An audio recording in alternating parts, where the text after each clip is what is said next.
Bonsoir, voici l'analyse technique du CAC 40 pour le 19, lundi 19 novembre. Alors, ce qui se passe actuellement, là, comme pour ceux qui suivent, Obama est en train de mettre les points sur les i concernant le fiscal cliff. Donc, on va avoir, je pense qu'il va y avoir un très gros rebond.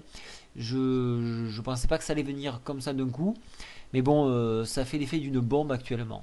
Alors au niveau de lundi, qu'est-ce qu'il faudra regarder comme statistique? Il faudra regarder les nouvelles commandes industrielles en Italie, donc à 10 heures, et bien sûr les ventes de maisons existantes ici, hein, donc à 16 heures aux US. Alors on passe tout de suite sur l'analyse technique en journalier. Alors avant d'attaquer l'analyse technique, le site va changer de nom. Au lieu de s'appeler le conseil boursier, ça va s'appeler le contact boursier, et l'adresse va changer. Donc ce week-end, vous ne pourrez pas poster des messages dessous, juste les lire, mais vous ne pouvez pas laisser les messages, ils ne resteront pas. Donc la nouvelle adresse vous sera communiquée, il n'y aura pas de problème. Mais donc ça va changer de nom. Voilà. Donc ceci est fait en fait pour améliorer la rapidité d'accès au site et les divers problèmes qu'on a eu sur les newsletters. Alors, donc maintenant je parle de l'analyse. Nous avons le super trend baissier qui vient de se mettre en place à la cassure du super trend haussier qui était ici. Nous avons enfoncé la même 100 et donc l'oblique ici que j'avais tracé. Donc on peut la retirer, elle n'a plus lieu d'être. Donc nous nous rapprochions inexorablement du support ici majeur à 3330 points. Ce support là il va être difficile à casser puisque nous sommes en exagération baissière aussi bien sur le CAC que le Dow Jones et le SP 500 également. Donc il se peut qu'un rebond se fasse sur ces niveaux là, d'autant plus que nous sommes sortis de la Bollinger ici. Donc pour vous donner une idée, une sortie de Bollinger, c'est à peu près, ça représente 5% des évolutions du CAC.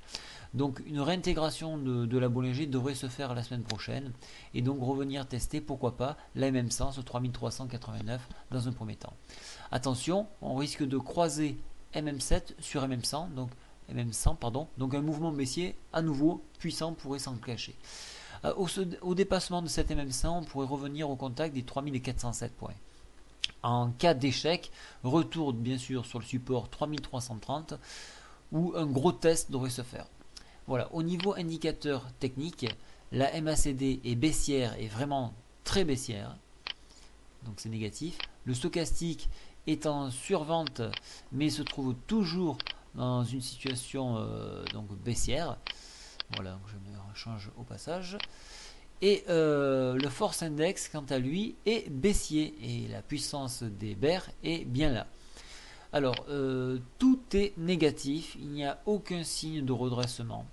Mais cependant, les bonnes nouvelles peuvent venir de plusieurs endroits, donc des US notamment.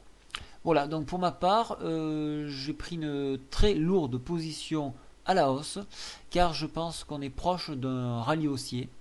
Alors pourquoi cela se traduit par divers indicateurs et donc je dévoilerai bien sûr uniquement en newsletter. Je vous souhaite un très bon week-end et je vous donne l'analyse en hebdomadaire. Au revoir.